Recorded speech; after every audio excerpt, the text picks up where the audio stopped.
Je vous le disais, fin de la visite des ministres en charge des Affaires étrangères de la Confédération des États du Sahel à Moscou. Avant de quitter la capitale fédérale, ils ont échangé ce matin avec la diaspora confédérale pour partager les conclusions de leur visite. Par la même occasion, informer et sensibiliser les ressortissants de l'espace sur les enjeux socio-économiques et géopolitiques du Mali. Les interlocuteurs des chefs des diplomaties ont apprécié l'initiative et s'engagent à s'impliquer davantage dans le processus d'intégration en cours. Le récit de nos envoyés spéciaux à Moscou, Bourama Traoré et Sidiki Balo. Dans la maison du Mali, c'est une première. Les ministres en charge des Affaires étrangères de la Confédération des États du Sahel à la rencontre des ressortissants de l'espace à Moscou pour une séance d'information et de sensibilisation. Ok, asseyons-nous. Bonjour à tous. Bouquet final d'un séjour qui aura comblé les attentes. Face à la diaspora confédérale, les chefs des diplomaties expliquent les nouveaux partenariats stratégiques désormais scellés avec Moscou, une nouvelle dynamique à laquelle chacun doit apporter son soutien et même plus. On veut, à travers ce passage ici aussi, montrer que nous avons des politiques étrangères qui sont autonomes, qui ne sont guidées que par les intérêts de nos pays. Et partout où l'intérêt de nos pays va exiger que nous allions, nous irons. Et nous n'avons pas besoin de demander la permission de quelqu'un. La seule voix qui compte doit être celle de nos populations. Nous sommes aujourd'hui une confédération et chaque pas que nous posons, normalement, doit rayonner aussi à l'international. Et vous êtes, pour nous, des vecteurs de rayonnement. Et en cela, je voudrais déjà saluer le travail qui est fait par nos ambassadeurs qui sont ici. À 3, ils se retrouvent déjà. Et je crois que c'est une très bonne chose. Je vous invite à garder ce lien avec les représentants des chefs d'État qui sont ici, à garder ce lien entre vous partout où vous êtes. Et à chaque fois que vous avez l'occasion, que vous puissiez exprimer cette identité confédérale. Exprimer l'identité confédérale, mais aussi apporter l'expertise nécessaire pour la mise en valeur des ressources de l'espace et enfin attirer les investisseurs.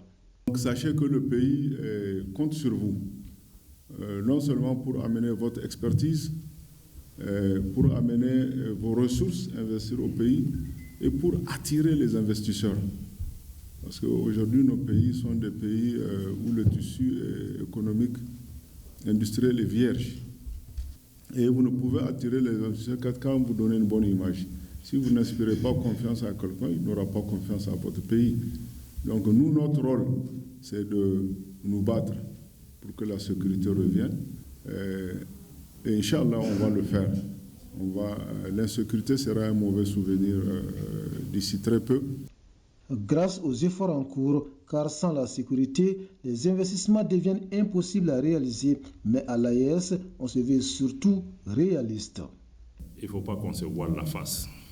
Quelle que soit l'importance d'un partenaire, je pense que lui, il ne va pas défendre notre intérêt. Chacun dans ce monde-là cherche son intérêt. On peut avoir des principes, des visions qui sont communes, mais chacun va chercher à défendre son intérêt. Et mettez-vous dans la tête que les relations internationales, d'ailleurs l'évolution de la géopolitique actuelle nous montre que les relations internationales ne sont pas bâties sur le droit, mais sur les rapports de force, sinon je vais dire même sur la force, et souvent la force brutale. Et vous voyez comment les pays sont en train de se comporter aujourd'hui à travers le monde. Donc tout ce que l'AES aura, ça sera un combat de haute lutte. Personne ne va nous donner cadeau. Donc il faut que nous-mêmes, nous puissions nous faire respecter. Et on sera respecté seulement en fonction de ce que nous ferons pour assurer notre sécurité, pour pouvoir transformer nos matières premières, pour pouvoir être des acteurs économiques qui comptent sur la scène internationale. Des éclaircissements, mais aussi des mises au point qui semblent être compris par la diaspora confédérale. En retour, elle dit être aux côtés des autorités pour la réussite de ce processus d'intégration. Je retiens de cette rencontre un message de sensibilisation, un message d'union et un message de cohésion entre les différents États de l'AES. Les ministres nous exhortent à être des représentants de l'AES en Fédération de Russie. Le message qu'on nous a laissé aujourd'hui, c'est la solidarité entre les trois pays que nous devrons prendre ça comme bagage pour développer ça. Parce que la réussite de l'ESS est aussi dépend de la diaspora de l'ESS. Nous tenons à remercier vraiment les 3 chefs d'État de l'AES pour les efforts qu'ils sont en train de faire pour notre souveraineté. Cette rencontre, c'est une opportunité pour nous d'échanger avec eux directement. Cette rencontre confédérale s'achève sur un engagement commun, celui d'œuvrer ensemble pour réaliser la souveraineté pleine et entière des États du Sahel. Et la création de la Confédération des États du Sahel est un témoignage du deuxième rêve africain, selon le ministre des Affaires étrangères de la Fédération de Russie. Sergei Lavrov s'exprimait hier à l'issue de la rencontre avec ses homologues du Sahel. De son côté, pour le ministre des Affaires étrangères et de la coopération internationale Abdoulaye Diop, plus qu'un partenaire, la Russie est un allié sincère et constant. Je vous propose de les écouter au micro de nos envoyés spéciaux à Moscou, Bourama Traoré et Sidiki Balo. Nous considérons la création de la Confédération en tant que la volonté de 3 pays de la région du Sahel de bâtir la nouvelle architecture de la sécurité régionale et en général mener la politique extérieure indépendante sur la base de leur propre potentiel et les intérêts nationaux. L'Alliance des États du Sahel est un témoignage du deuxième réveil de l'Afrique. Les aspirations des Africains de jouer un rôle actif, indépendant dans les affaires internationales et se débarrasser des restes de la dépendance coloniale. De ma part, j'ai souligné que nous allons soutenir le renforcement des positions du continent et aider dans le monde multipolaire qui est en train d'être formé, ou pour le continent africain et les structures d'intégration en Afrique, il faut assurer une place digne. Nous avons constaté avec satisfaction la volonté mutuelle à renforcer notre partenariat qui se base sur la confiance et le respect mutuel et le profit mutuel. De ma part, j'ai constaté la volonté de la Russie d'aider la Confédération sur tous les 3 volets prioritaires de son activité, la défense et la sécurité, deuxièmement l'économie, et troisièmement la diplomatie. Nous aidons aux pays de l'Alliance des États du Sahel dans d'autres domaines. Nous livrons de manière régulière les produits agricoles, les engrais, les vecteurs d'énergie et d'autres produits critiques. C'est plus qu'un partenaire. La Russie est aujourd'hui un allié sincère, mais un allié constant qui a toujours été aux côtés de nos pays depuis leurs indépendances respectives. Mais aussi notre présence aujourd'hui aussi à Moscou, c'est le témoignage du fait que la Russie a été le premier pays à reconnaître la Confédération des États du Sahel presque une semaine après sa création. Nous avons été aussi heureux d'accueillir dans notre région une visite de 3 pays par le vice-ministre russe des Affaires étrangères, qui a été aussi un moment extrêmement important d'engager un dialogue politique sur des questions de sécurité comme sur les questions de développement. Pour nos pays, son Excellence le Président Traoré du Burkina Faso, comme le général d'armée Abdourahmane Tchani de la République du Niger, comme le général d'armée Assimi Goïta du Mali, en conjonction avec son Excellence le Président Vladimir Poutine, mettent aujourd'hui l'intérêt de leur population au cœur de leurs actions. Et dans ce cadre, nous avons une convergence de vues, comme le ministre Lavrov l'a indiqué, sur toutes les grandes questions de sécurité, de paix et les questions politiques internationales, mais aussi nous avons une lecture commune de la lutte contre le terrorisme, l'insécurité dans notre espace, terrorisme qui est d'ailleurs soutenu par des sponsors étatiques étrangers, y compris des acteurs régionaux, des acteurs de notre espace qui continuent à servir de base arrière et à soutenir le terrorisme, ce qu'il faut combattre, y compris l'Ukraine qui a à vos portes ici, que nous considérons comme un État terroriste tout simplement.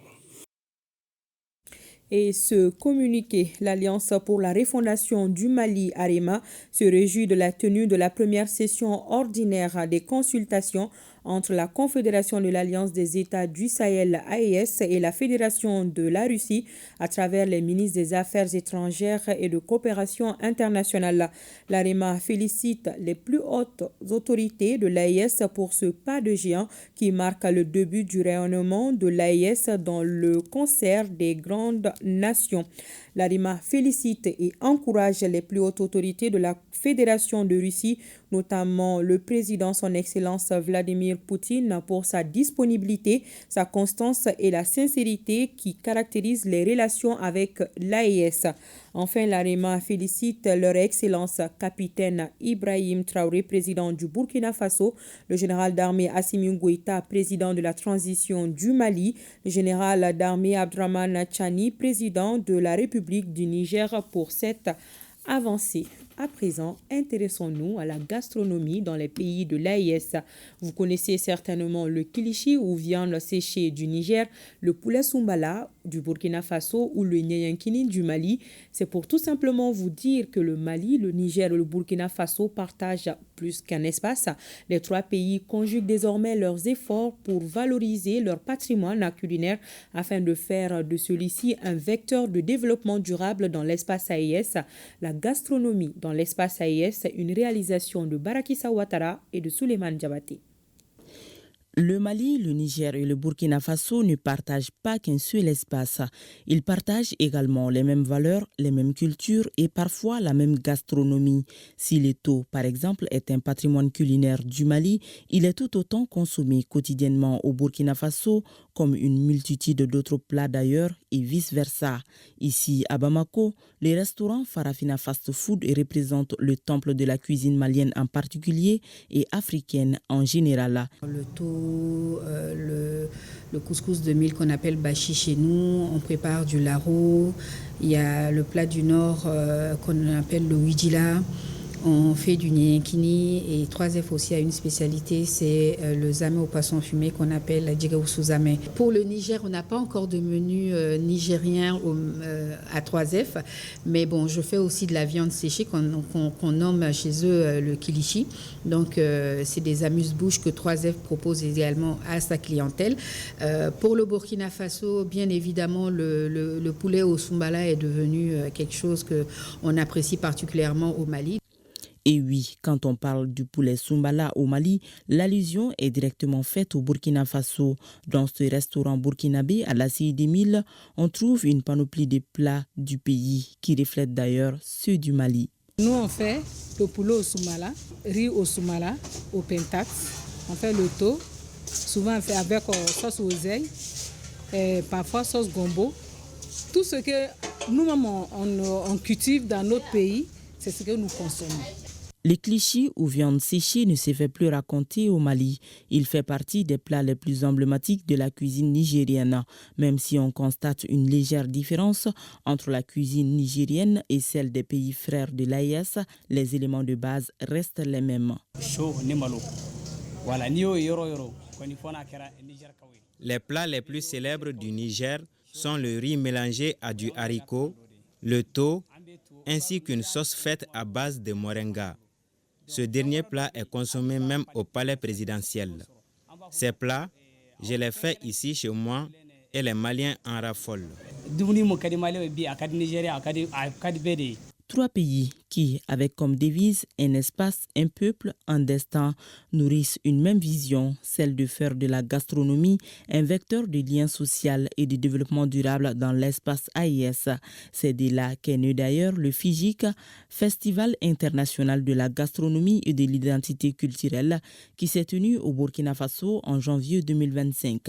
Le Festival international de la gastronomie et de l'identité culturelle des États de l'AES est né de la conjugaison de visions croisées de trois cadres de festival. Le Festival international de la cuisine africaine de Bamako, le Festival des grillades de Niamey, le Festival international de la gastronomie de Ouagadougou, Figo. Expression du leadership féminin au profit du développement de l'art culinaire, l'initiative du FIJIC est de 3 dames qui ont comme vision commune la valorisation du patrimoine culinaire sahélien et la reconnaissance internationale de la gastronomie des pays de l'AES. FIJIC a été pratiquement organisé sur 2 angles techniques, dont la priorité a été donnée à un concours culinaire. Donc le deuxième angle, c'est les passages de messages à travers les sensibilisations, les encadrements pour revenir à nos identités culturelles. Ce concours culinaire avait comme objectif de recenser les plats primés des 3 pays et de faire la promotion et la valorisation de ces menus afin que ces menus soient beaucoup plus consommés par nos peuples. Si l'art culinaire n'a plus de secret pour Madame Traoré, elle compte en faire profiter au monde entier. C'est pourquoi elle compte lancer en mai 2025 la 3e édition du FICAB, Festival international de la cuisine africaine de Bamako. À travers ce projet, elle entend contribuer au développement de la culture, de l'art culinaire, du tourisme pour le développement et le partage avec la chaîne de valeur de la transformation alimentaire du champ à l'assiette. Le poulet Soumbala. L'actualité au Niger, c'est la visite d'une délégation composée de membres de gouvernement à Doha au Qatar. Cette visite fait suite à celle effectuée par la délégation qatari à Niamey. Les 2 pays entendent ainsi insuffler une nouvelle dynamique dans leur coopération, suivant le compte-rendu de Ousmane El Ibrahim. L'axe de coopération Doha-Niamey se porte bien. L'émir de Qatar, son Altesse Tamim Ben Hamad Al Thani, a envoyé son émissaire Dr Mohamed bin Abdelaziz Al Khulaif, ministre d'État, ministre des Affaires étrangères à Niamey, le 25 février 2025 pour une visite d'amitié et de travail à la tête d'une forte délégation. Au cours de son séjour au Niger, la délégation qatari a été reçue en audience par le président de la République, chef de l'État, le général d'armée Abdrahman Chani, à l'époque président du Conseil national pour la sauvegarde de la patrie, chef de l'État. Faisant suite à cette visite de haut niveau, son Excellence le général d'armée Abdrahman Chani, président de la République, chef de l'État, a envoyé à son tour une mission à Doha au Qatar pour une visite de travail et d'amitié afin de resserrer davantage les liens de coopération entre le Niger et le Qatar. Une mission conduite par le ministre d'État, ministre de l'Intérieur, de la Sécurité publique et de l'administration du territoire, le général de brigade Mohamed Toumba, qui accompagne le ministre directeur de cabinet Dr Soumana Boubacar du 21 au 25 mars 2025. À l'issue de cette visite, une convention dont l'objet porte sur l'acquisition de groupes électrogènes d'une capacité de 30 MW en faveur du Niger a été signée entre le Niger et les fonds qataris pour le développement.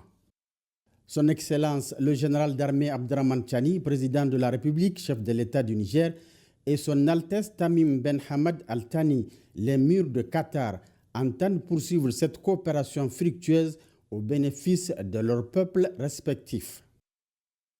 La 5e région militaire a désormais un nouveau commandant. Nous sommes au Burkina Faso. Le colonel Zos Ten Idrissa Koulibaly a pris le bâton de commandement devant les officiers, sous-officiers, militaires de rang et personnel civil. La cérémonie officielle de passation de commandement a eu lieu hier, jeudi 3 avril 2025, à Dédougou, en présence du chef d'état-major de l'armée de terre et des autorités administratives, coutumières et religieuses de la boucle du Nouhoum. Le reportage de nos confrères de la RTB, Yves Rwamba, Edouard Ouedraogo et Christophe Traoré. Le chef d'état-major de l'armée de terre, le colonel Ahmed Herman Rwamba, remet officiellement le drapeau au lieutenant-colonel Sosten Idrissa Koulibaly. Il remplace ainsi le lieutenant-colonel Jean-Marie Siriouma à la tête de la 5e région militaire. Habitué et fin connaisseur de la région de la boucle du Mougoun, le nouveau commandant prend l'engagement de continuer l'œuvre de son prédécesseur dans la sécurisation de cette partie du Burkina Faso. Je prends l'engagement de m'investir pleinement dans la montée en puissance de cette région militaire, dans le respect strict des exigences du commandement et avec un sens élevé du devoir et du service. Afin de raffermir le lien entre l'armée et la nation, le chef d'état-major de l'armée de terre appelle le nouveau commandant à travailler en étroite collaboration avec les autres corps d'armes ainsi que la population de la région. Il va falloir qu'il puisse renforcer la cohésion entre les forces combattantes. Cette lutte, c'est une lutte holistique. Nous aurons besoin de la contribution de tous. Il va falloir que le nouveau commandant de région travaille à renforcer la cohésion avec les forces vives de la nation. La zone de responsabilité de la 5e région militaire couvre la région administrative de la boucle du Mouhoun. Il couvre 3 corps, à savoir le 51e régiment d'infanterie commando basé à Dédougou, le 52e régiment d'infanterie commando basé à Tougan et le 53e régiment d'infanterie commando basé à Nouna.